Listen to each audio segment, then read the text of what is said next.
बरगड़ धनुजात्रा चलित वर्ष कृष्ण बलराम एवं राधा भूमिका तीन जन नूतन शिशु कलाकार अभिनय करेंगे।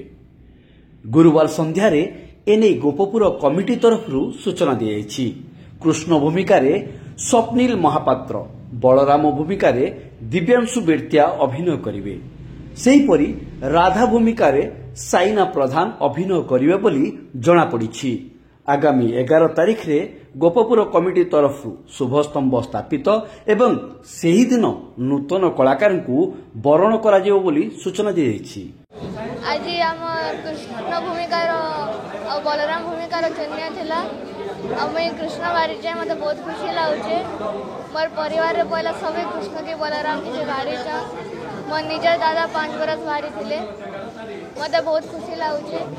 हाँ मुई धनुजात्रा बहुत तो देखी कि आमटे कैसे गोटे भगवान को इटा टिके एक्टिंग करवा के भी भल लगुला कि मुई हेटांग रूप रे किछि करि पारुछे बेले मुई बलराम बोली कृष्ण भगवान को बड़ भाई आउ मते बहुत भल भी लागला आज कि एटा मजा भी आसी टिके कहवार के आउ सबको सामने टिके व्यवहार के भल लागसी इथि लागे। आजिकार कृष्ण बलराम और राधार चयन होता से मुई राधा रे चयन हेली तेणु मत बहुत भल लगुचे। इथर विश्व प्रसिद्ध धनुजात्रा मुझे केन्दा कर मोर बेस्ट देमी ताकि मुझे चिंता करुचे।